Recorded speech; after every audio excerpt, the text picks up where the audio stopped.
E aí, pessoas que acham que quase todos os asiáticos são extremamente inteligentes, tudo bem com vocês?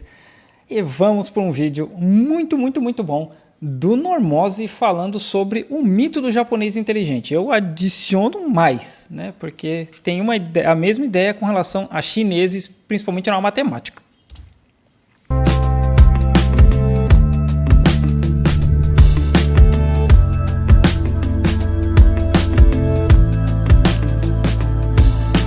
Os vídeos do Normose são muito bem editados. Suave, tranquilo. Hoje voltamos para falar de uma coisa séria. Pequenas agressões do dia a dia. Racismo recreativo. Você já ouviu falar de minoria modelo? Foi só aparecer que inventou esse papinho identitário. Poderia ter ficado anônimo. Calma. É com você mesmo que se incomodou que eu quero conversar. Você já ouviu falar da tal minoria modelo? Um tipo de racismo velado muito comum, sobretudo para amarelos e asiáticos. Se você se incomodou, quer saber mais sobre esse assunto, vem comigo que o vídeo foi caprichado. Mas antes disso, a gente precisa ir pro momento Paga as Contas. Momento Paga as Contas. É de calvície? Lá vamos nós para mais um momento Paga as Contas. E a parceira de hoje é a conhecida. Obrigado, Manuel, pela força. E vamos voltar pro nosso vídeo. Então, voltando, é assim que funciona a minoria modelo no mundo e no Brasil. O mito da minoria modelo. Você já ouviu falar nisso? É assim, o termo Model Minority surgiu na comunidade amarela asiática dos Estados Unidos para falar sobre aqueles estereótipos que parecem positivos, mas que na verdade são só suco de racismo mesmo. De acordo com esse estereótipo de minoria modelo, toda a comunidade asiática é composta de pessoas sérias, trabalhadoras, éticas, detentoras de conhecimento acima da média, né? Peritas do campo da matemática, da tecnologia e, no geral, intelectualmente talentosa e endinheirada. Isso explicaria como essa população chegaria pobre aos países e rapidamente davam saltos econômicos e ficavam ricos. Isso é falso, não é verdade. Mas antes de entrar nesse ponto, e quais são os prejuízos desse tipo de elogio, precisamos dar um passo atrás para fazer como sempre fazemos e caminhar pela história até o grande ponto. A ideia de minoria modelo surgiu nos Estados Unidos na década de 60, mas antes muito ódio rolou contra os amarelos americanos. Isso porque até o século XIX, aos olhos dos estadunidenses, era legalizada a ideia de asiáticos como um povo nojento, porque comiam ratos e fumavam ópio. Isso tudo que ele está mostrando aí é a perseguição que rolou contra os chineses no século XVIII ou XIX, mais ou menos. Isso se materializava na Lei de Exclusão dos Chineses, de 1882, que proibia a imigração baseada apenas em raça e cor. Porque nessa época aí, que é óbvio, né, um pouco antes, a China começou a exportar trabalhador, a alugar gente mesmo, né, para trabalhar e mandar para vários países do mundo, inclusive daqui da região onde eu moro, em Xiamen, muita gente foi. E a comida que a gente conhece como comida chinesa é muito comida cantonesa, que é a região de Guangdong, aqui onde eu moro. E aí depois muita gente acabou voltando para cá, e aí tem uma cidade que chama Kaiping, que é aqui perto de onde eu moro, que tem uma mistura de arquitetura europeia com Estados Unidos, com chinês, e é bem interessante. Um dia eu vou lá fazer um vídeo. E a China começou a exportar trabalhadores.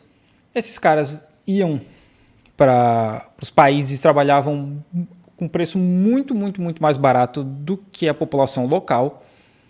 E aí normalmente trabalhavam mais, porque é isso que imigrantes fazem, né? A gente vê isso com os imigrantes brasileiros, com brasileiros no Japão, brasileiros nos Estados Unidos, ou mexicanos nos Estados Unidos, porque o povo está lá para ganhar dinheiro, e se tiver que trabalhar mais, vai trabalhar mesmo. E aí houve essa lei de exclusão dos chineses, que eu acho que é a primeira ou a segunda lei contra a imigração nos Estados Unidos. A primeira eu acho que foi contra alemães, ou foi a segunda contra alemães. Uma parada assim. E os asiáticos que entravam no país passavam por todo tipo de exclusão e lidavam com segregação nas casas, nos colégios, leis anti-miscigenação. Isso aconteceu muito na costa oeste, né? Quando teve a expansão para o oeste, ali Califórnia. Os chineses foram para lá para construir ferrovia, construir prédio. E até linchamentos. Aí, ó. No more Chinese. Depois, nasceu a ideia do perigo amarelo. Isso, uma ideologia racista de que os amarelos se infiltram em todos os lugares para dominar e para invadir. Tudo isso que ele está mostrando são imagens contra chineses. Mas que são, na verdade, inferiores, primitivos, estranhos, compõem uma cultura exótica. Escorpião, morcego. Parecem inteligentes, mas são um pouco sujos. Inclusive, eles usaram o argumento são povos atrasados, que comem morcego, e etc, para invadir as Filipinas. Olha, a gente tem que vir para cá, porque esse povo, eles nem sabem o que é liberdade. A gente tem que trazer a liberdade para eles. Foi assim que os Estados Unidos invadiram as Filipinas. Eles tomaram depois da guerra com a Espanha, né? Mas essa era a ideia. A gente tem que ir para lá porque eles nem sabem o que é liberdade. Já deve ter ouvido algum desses tipos de estereótipo, não é? Tudo perigo amarelo. Até essa ideia... Eu tenho um vídeo sobre o perigo amarelo aqui. De que se deixar, o asiático copia tudo e rouba a tecnologia do mundo para vender na Shopee, perigo amarelo. Durante a Segunda Guerra Mundial, a situação se alastrou, porque o Japão se alinhou a Hitler. E quem pagou a conta? Os asiáticos americanos de origem japonesa que moravam nos Estados Unidos. Essas pessoas passaram a viver em campos de concentração. Seria mais ou menos como o Japão decidir entrar em guerra hoje e eu pagar o preço por isso e o governo Lula me prender. Os bairros japoneses passam a ser demarcados e isolados dos demais. Uma mudança, porém, acontece no pós-guerra. Os inimigos do perigo amarelo já não eram apenas os chineses. No contexto de Guerra Fria, com o avanço do comunismo na China e o medo do vermelho alterar os rumos da política do governo americano, volta-se a perseguição a chineses americanos. E aí, nesse processo, os Estados Unidos invadem o Japão, reescrevem a Constituição japonesa, levam um monte de criminoso de guerra que estava preso, né, por conta dos crimes que eles cometeram na China, para controlar o país, uma porrada de fascista. Por isso que o Japão até hoje, né, é uma sociedade fascista, e se torna parceira dos Estados Unidos. E é por isso que a gente tem uma visão muito mais positiva de japoneses, por conta de filmes, etc. Óbvio que também tem racismo, né? A gente vê isso nos Goonies, por exemplo. Mas não é como a gente vê com os chineses, porque em 1949 o Mao Zedong vence a Guerra Civil e a China se torna um país comunista. Aí depois vem o Vietnã, vem o Laos, e por aí vai, né? Coreia do Norte. Passou a gerar movimentos sociais exigindo direitos. Asiáticos americanos, sejam chineses, japoneses ou coreanos, passaram a se juntar para lutar contra esse racismo. Passaram a se ligar a grupos como Panteras Negras, a ter contato com Malcolm X, brabo que demais. por sua vez, nesse momento, também discutiam o poder dessas alianças para combater a supremacia branca. Era preciso desestabilizar essa força de união. Se amarelos, negros e hispânicos se juntarem nos Estados Unidos contra a supremacia branca, já era. Então, já que após a Segunda Guerra, tanto o Japão como o governo, quanto os japoneses que passaram a morar nos Estados Unidos no pós-guerra, passavam a consumir e reproduzir valores americanos capitalistas, era hora de abraçá-los como propaganda pesada. O Departamento do Estado americano passa a promover artistas asiáticos americanos, filmes, animes, esportistas. Todos os imigrantes que incorporavam o sonho americano passavam a ser agora úteis, desde que não mexessem com essa coisa de política. Começa daí o mito da minoria modelo.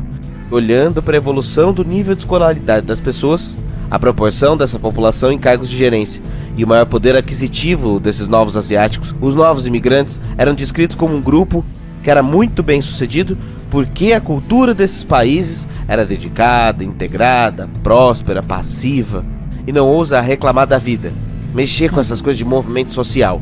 E seria isso que explicaria a evolução desses povos politicamente inofensivos e não negros. Guarde essa informação, ela vai ser importante mais pra frente. Agora, talvez você esteja pensando, ué, mas é fato ou não é que essa população que chegou nos Estados Unidos acabou saltando economicamente muito rápida, assim como acontece no Brasil? A resposta é, não. Não, né? Não saltaram. E aí que mora a cilada. São dois povos diferentes. A primeira massa de chineses e japoneses que só se ferrou nos Estados Unidos com toda a lei de perseguição que a gente... Tu vê que esse cartoon é da Nova Zelândia, né? Não é nem dos Estados Unidos, para ver até onde chegou esse preconceito, esse racismo, essa xenofobia, esse perigo amarelo contra asiáticos, né? A gente falou no início do vídeo. E essa... E é interessante também que Nesse ali e em outro tem a questão deles fumarem ópio. E quem que viciou os chineses em ópio? Os Estados Unidos e a Inglaterra. Que chegou depois, que foi importada como propaganda.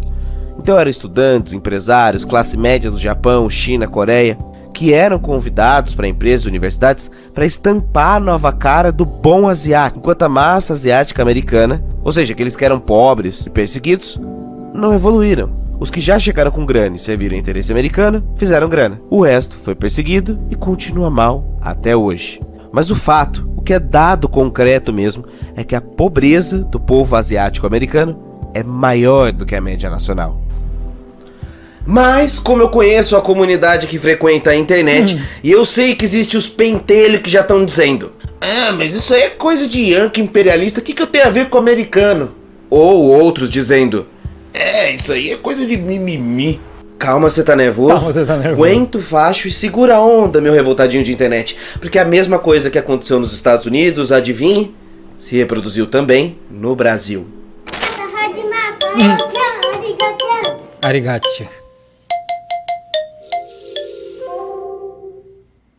No Brasil, a nossa jornada será guiada pelos escritos de Célia Sakurai, pesquisadora do Núcleo de Estudos de População, o NEPO, e as fontes estão na descrição do vídeo. Desde o início do século, a política migratória do governo brasileiro sempre foi muito seletiva e dura. E, em resumo, eles eram separados em dois grupos: os desejados e os indesejados. E isso era carimbado no seu passaporte como uma sentença, uma determinação do seu futuro aqui no país. Os japoneses, e acrescento aqui os chineses, coreanos e árabes, eram inseridos num grupo ou no outro de acordo com o interesse político dos brancos que comandavam a época. De um lado, alguns poucos japoneses que cresceram e prosperaram fizeram parte de uma certa política de embranquecimento brasileira, e ganharam terras, por exemplo, na região norte e em poucos terrenos da região sudeste, para suprir a falta de mão de obra do Brasil. Mas você pode estar pensando: ué, mas calma, negros e índios já estavam por aqui, como é que faltava mão de obra? Eles nunca iam pagar negro e índio, nunca. Pois é isso, com o fim da escravidão, os negros não deixaram a condição de escravo social. É porque o ideal de imigrante brasileiro para o governo era outro: branco, cristão e apolítico. Se alguém precisava fazer o trabalho sujo e duro e eles precisavam pagar, que ao menos fosse alguém branco. Até porque que ao menos fosse alguém, né? Porque por muito tempo os negros não eram considerados seres humanos, e sim uma posse. Tempo, essas pessoas se misturariam com os negros escravos agora libertos e embranqueceriam a população. Porque tinha essa ideia de que o gene branco era mais forte. E aí tem um quadro, inclusive, que é muito famoso, que mostra 3 gerações, né? Da uma senhora negra e a filha dela mulata, que casa com um branco, e aí a criança já é quase branca, né? É um negócio assim. E é por isso, então, não só por isso, mas um dos motivos que eles levaram tantos europeus para o Brasil, e aí japoneses, né? Porque japoneses, dependendo do contexto, são considerados brancos. Os Estados Unidos faz isso direto. Sim, óbvio, né? Guardadas as devidas proporções. É só quando interessa para eles, né? Porque não são. E o plano do governo brasileiro era justamente embranquecer a população. A tese era essa: nojento. Durante o primeiro governo de Getúlio Vargas, entrou em prática uma política imigratória restritiva e racista, que vetava, veja só você, judeus, ciganos, negros e japoneses. E o mesmo valia também para idosos e deficientes que não estavam no padrão estabelecido e eram ditos indesejáveis. Eugenia, né? No caso dos japoneses, da década de 30, a tese era de que esse povo não seria assimilável, ou, em outras palavras, de que seria impossível essas pessoas se adaptarem ao costume do Brasil. Impossível. Outros mais nojentos, radicais, diziam que os asiáticos pertenciam a uma raça inferior e mentalmente perdedora. Sempre. É assim que se constrói a ideia de perigo amarelo brasileiro.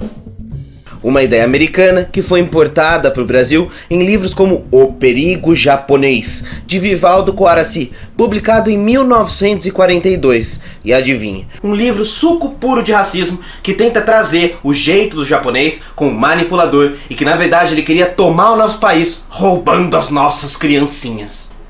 É sério que tem isso no livro. O governo queria acabar com o pequeno Japão dentro do Brasil. Palavras dos jornais da nossa época. Houve fechamentos de escola, proibição da circulação de periódicos de língua japonesa. E antes que alguém fale qualquer coisa, aqui não estamos isentando o Japão, nem nada do tipo nos seus crimes de guerra. E é bem desprezível a ideia cultural de supremacia japonesa que moldou a ideia de nação daquele país. E tem até hoje, né? Eles têm até hoje, porque essa bandeira, a bandeira do sol nascente, é a bandeira do fascismo japonês. Que aqui na China eu acho que é proibido usar essa bandeira. Os caras têm uma raiva gigante. Daí, a condenar o povo imigrante, que já tinha vindo do país fugido. A uma coisa não tem nada a ver com a outra, tem um né? grande salto. Até porque há um desbalanço e um peso continuado histórico com imigrantes não brancos. O peso e a perseguição para italianos e alemães no Brasil foi a mesma. Nunca, Não é né? louco como passam os tempos e os argumentos continuam os mesmos? Mas é claro, a xenofobia e a postura intolerante do governo não era o único obstáculo a ser superado pela comunidade. Os outros japoneses, a massa enorme que não ganhou terra alguma e que eram distribuídos nas fazendas de café para fazer trabalho quase forçado, esses sim passaram um perrengão. Assim como aconteceu com pessoas que vinham de África até a metade do século XIX, o Japão não era um país propriamente dito, mas um conjunto de feudos e ilhas. Então, de alguma maneira, é como se essas pessoas virassem japonesas só no Brasil, porque, tirando os olhos puxados, eram diferentes dialetos, diferentes culturas, diferentes formas de ser. A parte norte e a parte sul do Japão, inclusive, tinham rixas entre si, guerras próprias por lá, e precisaram conviver forçadamente nas fazendas para imigrantes. Aqui em Okinawa, aqui no sul, que não é longe de onde eu moro, o povo que colonizou Okinawa saiu de Fujian, que é a província da China. E aí existe um movimento separatista lá, que é separado do Japão, né? Isso já há muito tempo, porque, como ele falou, o Japão foram vários feudos que se juntaram para formar um país, e isso aconteceu na Europa também, né? Foi nessa mesma época que vários países europeus começaram a se formar. E a China agora está apoiando esse movimento separatista, porque o Japão apoia a independência de Taiwan. E aí a China, beleza, então. Agora a gente apoia esse movimento separatista de Okinawa. Afinal de contas, japonês é tudo igual. É tudo a mesma coisa. Tá entendendo a origem histórica das coisas, pequeno gafanhoto? Os imigrantes do Japão se tornam cada vez mais isolados da sociedade brasileira. E se houve aqueles que ganharam terras e foram contemplados pelo governo, do outro lado, a maior parte de japoneses que não foi contemplado e virou imigrante sem direitos não conseguiu exatamente prosperidade econômica esperada pelo estereótipo. Famílias e mais famílias que foram deixadas à própria sorte e que sentem dificuldades até hoje. Porque é óbvio, não há nada na genética de ninguém que ajude em nada. Existe privilégio governamental. Privilégios. Tem uma coisa na genética que ajuda, que é se você nasce branco, né? A gente sabe que branco tem muito mais privilégio, principalmente se for homem. Social, culturalmente construído, imposto. E esses amarelos foram usados como objeto não negro e sempre eram... Só para corrigir, né? Não estou dizendo que branco ou homem branco é melhor, né? Mas a nossa sociedade é construída para achar isso, infelizmente. Facilmente descartados. E essa é outra chave histórica que repete os asiático-americanos. Os imigrantes que vieram nas primeiras levas nas lavouras e aqueles que vieram depois da segunda onda migratória são diferentes. Quem veio depois chegou com outra cabeça. Todos eram japoneses, mas as mentalidades eram distintas. Existia um certo olhar de que os que chegavam na cidade olhavam os do campo como caipiras, normal, né? como da roça, que falavam japonês misturado com português, não tinham estudo, tipo minha avó. Já os outros não, eram considerados superiores, vinham trabalhar na indústria, estudar nas universidades. E aí, adivinha qual virou minoria modelo? Qual tá no imaginário do brasileiro? Qual é aquele que é esperado você performar? Qual estereótipo de japonês te exigem de atuar? O modelo daqui é igualzinho ao de lá. Isso, é claro, sem contar a história da imigração de outros países da Ásia que têm as suas histórias particulares.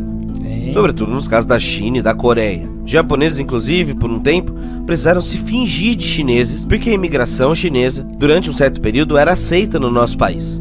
E foi inclusive assim que teria nascido a história do pastel. Mas isso é um assunto para outro episódio daqui do canal, ou algum vídeo curtinho lá no Instagram. Aqui na minha região tem pastel, que óbvio não é igual ao pastel do Brasil, né? É um pastel chinês. Sabe? Então, se no começo do vídeo eu perguntava como a população pobre saltaria economicamente tão rápido no país, a resposta é: eles não saltaram. Existe uma massa de asiático brasileiro pobre, claro, ferrada, e que ninguém nem lembra que existe. Justamente. E quer prova maior do que os DK6? Já ouviu falar nisso?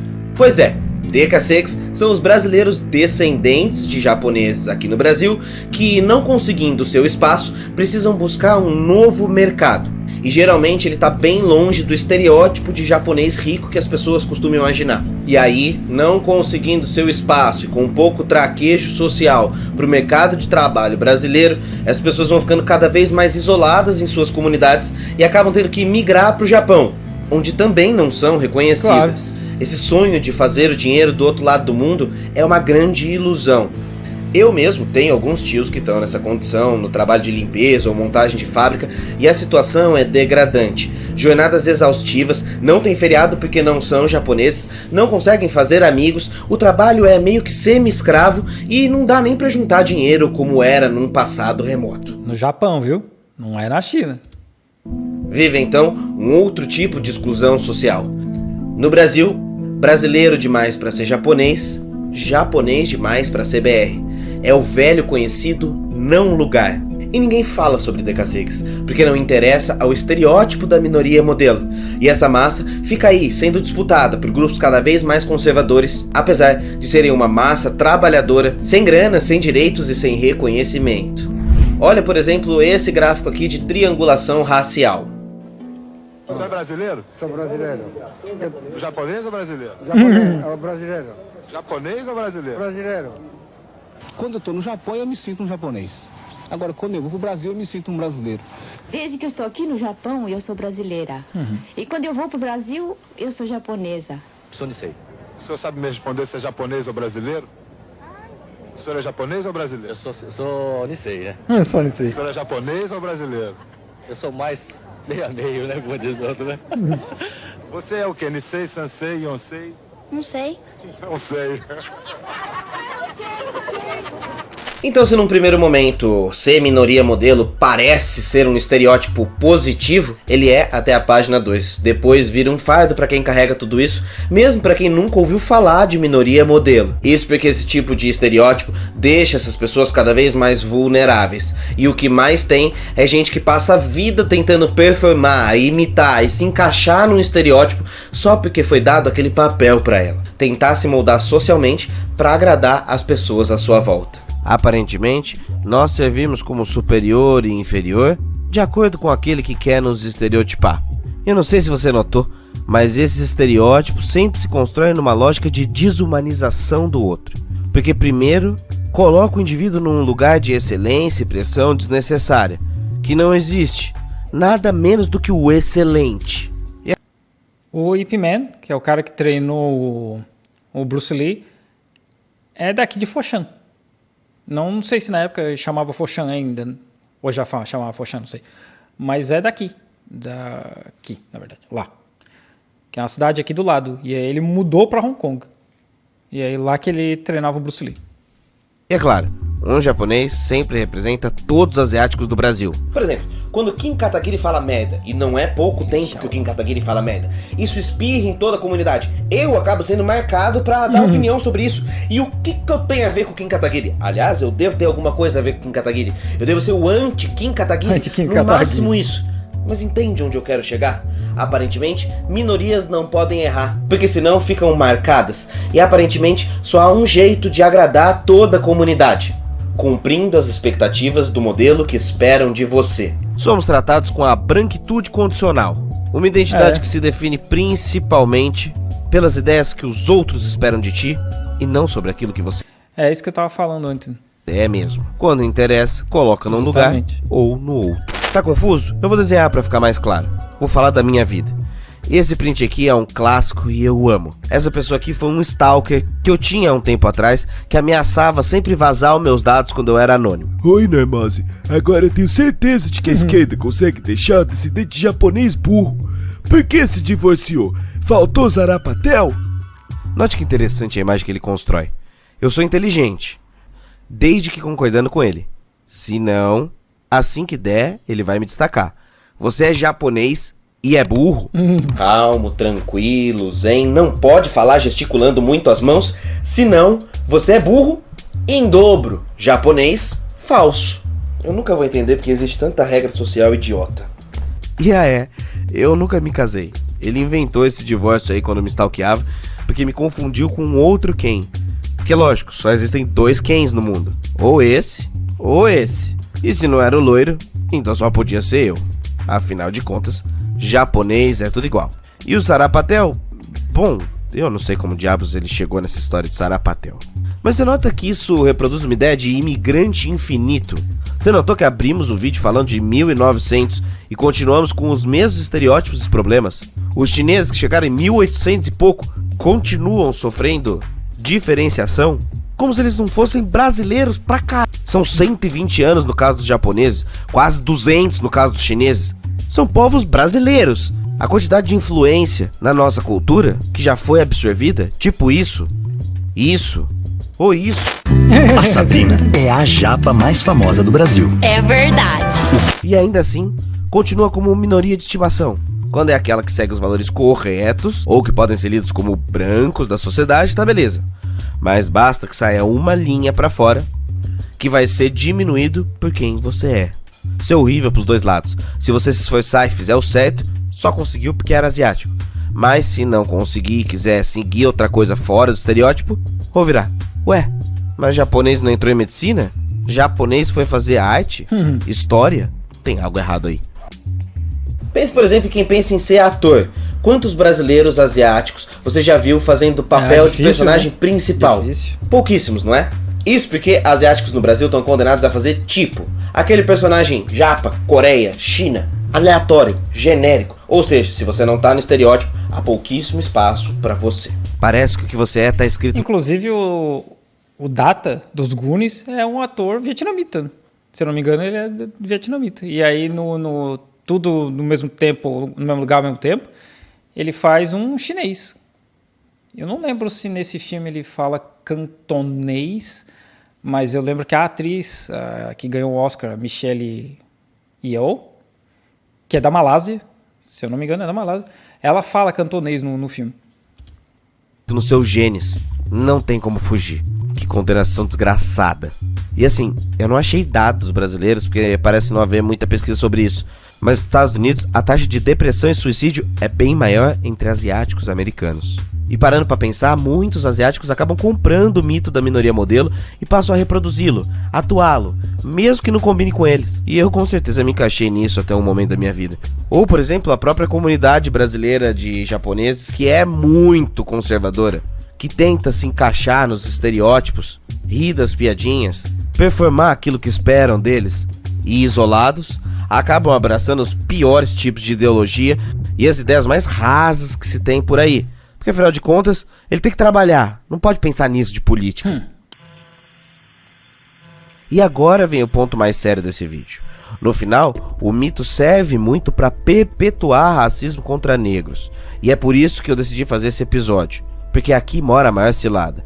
Por trás do mito da minoria modelo, há uma ideia maior. Olha, se os asiáticos chegaram pobres no Brasil e depois ficaram ricos, negros, por favor, façam como os asiáticos. E eu já ouvi isso de gente falando, porque o meu bisavô italiano também veio pra cá, passou muito trabalho e a gente tem uma vida muito melhor. Como é que os negros não conseguem? O que está em jogo é a tal meritocracia, e meritocracia é uma mentira.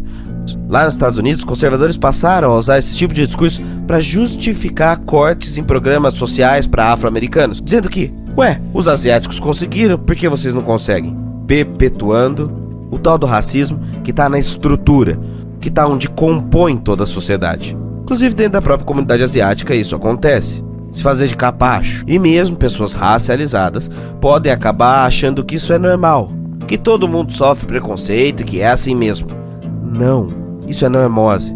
Veja, eu sei exatamente da onde veio a minha avó e o meu avô. Eu também Tá sei. tudo documentado que eles vieram pra Ji-Paraná. Tá tudo documentado que eles vieram pro norte do país, servindo nas lavouras, sem benefício de terra, e depois foram pra São Paulo capital.